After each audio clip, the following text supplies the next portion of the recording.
Hey friends, I'm sitting here in the living room of my friend Trish. And so Trish has just joined our team after 7.5 years of me being executive director of Tearfund. I'm retiring in December, and I have the privilege of turning over the reins to Trish Okenge. And Trish is just joining us now. This is the first time I met her this afternoon. And it's just been a joy just talking about program, talking about our friends who are donors, talking about recipients, of the beneficiaries of the programs, of what makes Tearfund special. And we just want to say thank you so much for joining us and for your confidence in us as an organization. So Trish, I'm going to introduce Trish and we're going to talk a little about what we're going to do. So Trish, tell me a little bit about you, about yourself, and I understand you've been living in Africa for quite some time. Yes. So I started out in Canada. I grew up in a farming community not far from here, not far from Ottawa, and moved overseas. I spent about 5 years in Rwanda before coming back and focusing on family for about 11 years, and then returned to Africa for another stint that was about 11 years in length. So almost 16 years in total overseas. So living in Rwanda, Uganda, And Ethiopia with an introduction right at the very start in Senegal for your training. That's right. Fabulous.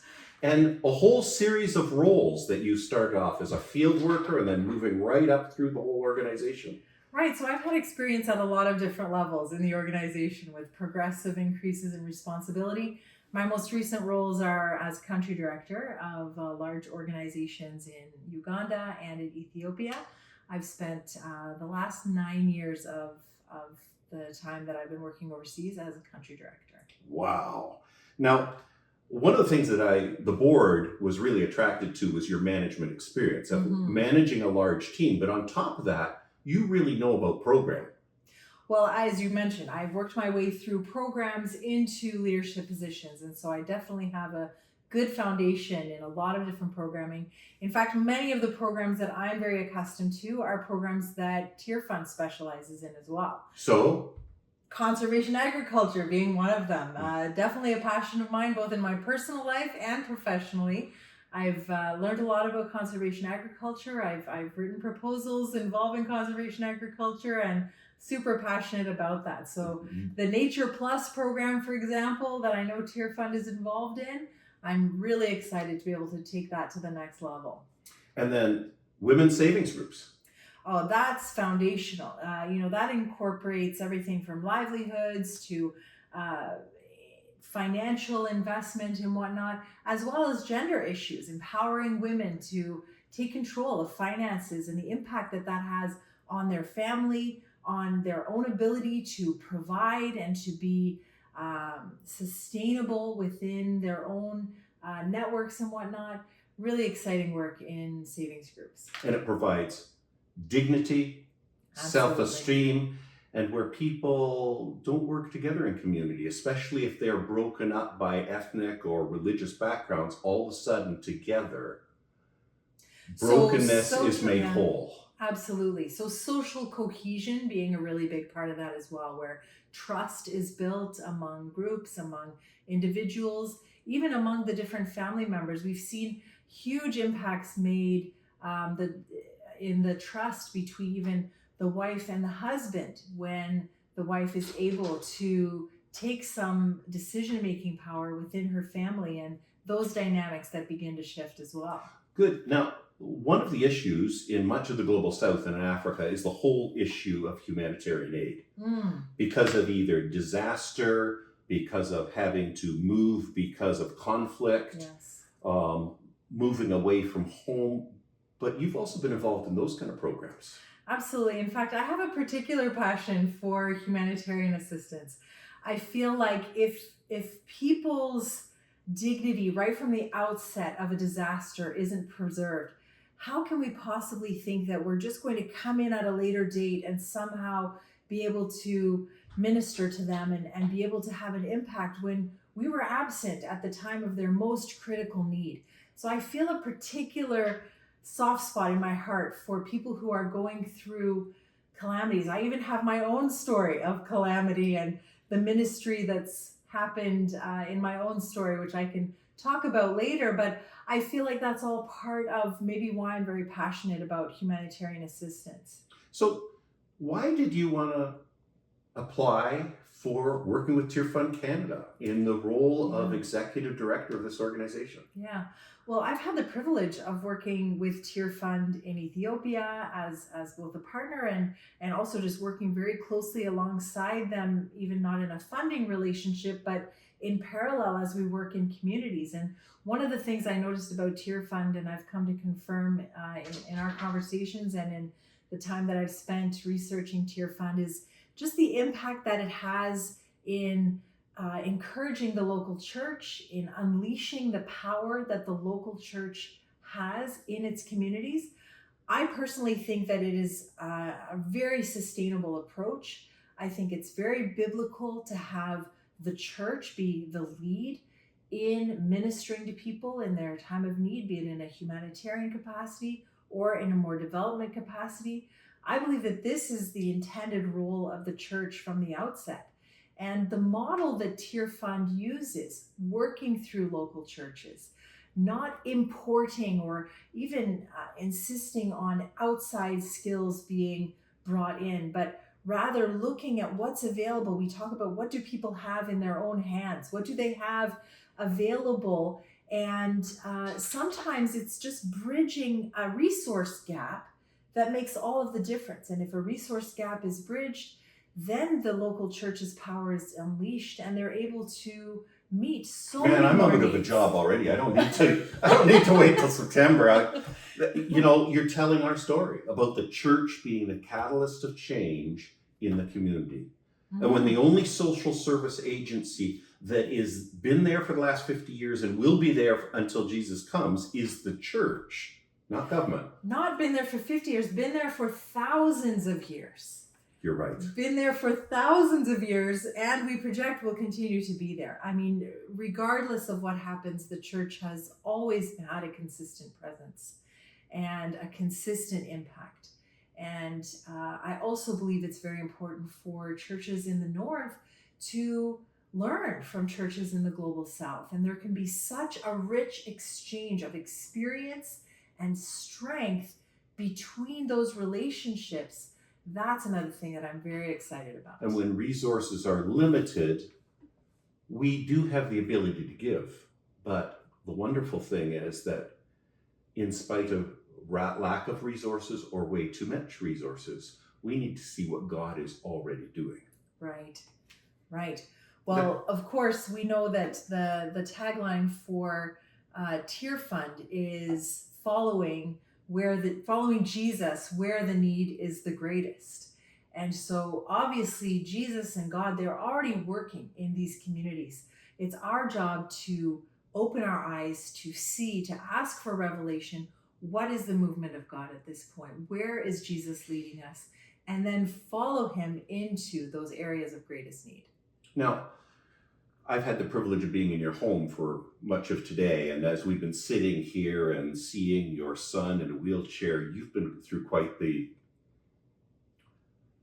journey, I would say, in the last year and a half. And so why don't you just share a little bit about what you've seen, where you've seen God in the midst of that journey? Absolutely. I mean, my experience of God's presence in the last year and a half has been astounding. I always, of course, knew that God is with us, Emmanuel, God with us all of the time. I very much believed in what I call the Joshua prayer. Be bold, be courageous, because I am always with you. I always felt like that was very relevant to me. If I had a life passage, that would have been it. But when a disaster occurs in your family and you really experience pain in a different level and questions arise that you'd never considered before, God's eternal presence in our family has been what has made the difference for us.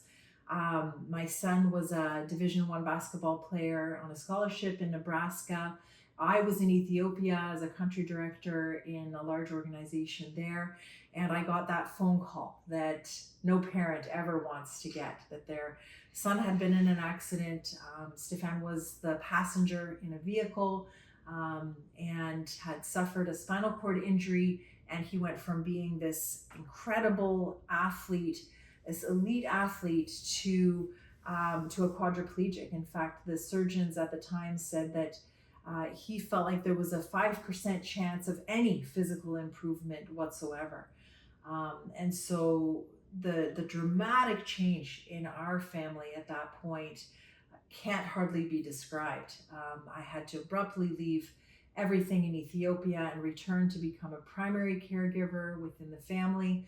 My son, who was fully independent, a young, vibrant man, now finds himself in a completely different situation. And yet, I keep saying, and yet, God has been faithful. The church has come alongside people and prayer partners and Bible studies that I had been part of previously were right front and center. You're in a home, Wayne, here that's been adapted to meet Steph's needs, and it's the church members, it's my Bible study women who've come alongside and mobilized donations and all kinds of things to be able to minister to us in our time of need. It's been such a special and an amazing blessing for us. And then this September, he's going to Carleton and staying in residence. Yes. So we just happened to be in Ottawa, where there's Carleton University, and there's a program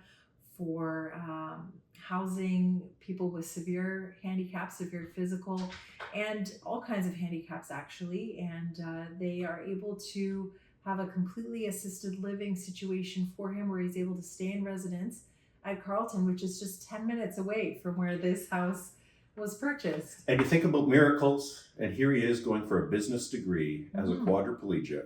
It's exciting to see. Yeah.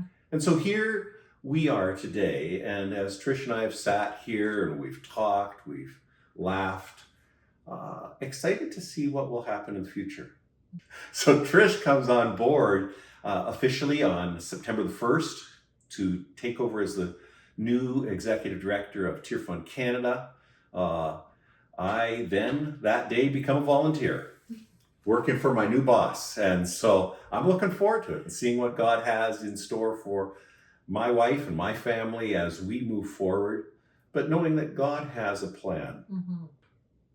Wayne, if I just may, I'm also very honored to be coming on board to Tearfund Canada. I know that there has been a labor of love on your part, investing in this organization. I am able to step into this role feeling confident that I'm stepping into a very strong organization, one that is in a very good footing programmatically, as well as within the staff. I've learned some tremendous things about the team that you have in place here in Canada, as well as, most importantly, the partners that we have overseas, the church groups that we work with, who are doing fantastic work and making genuine impact, lasting impact in the communities that are worked in. And so I'd like to thank you, Wayne, for all of your investment. We know that this has been far more than a job for you, but you have poured yourself into it to the point where Tearfund Canada went from a place of a virtual non-existence. We've had a name change and a whole rebrand in the interim of your leadership, and is now Tearfund Canada at a place of stability and strength. And we're ready to move forward and continue to increase the impact that we're having, thanks to your strong leadership and the team that you represent as well. So here we are, and it is the end of May in 2024.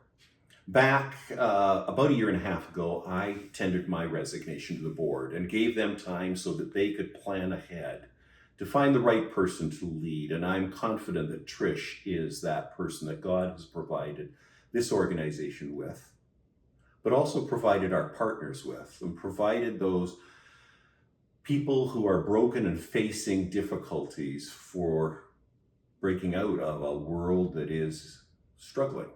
And I look forward to seeing what God is going to do with this organization in the coming years. Thank you for your support. Thank you for the ways that you have come alongside the broken, the hurting, and have seen God work through you to make this world a better place as we at Tearfund seek to follow Jesus where the need is greatest.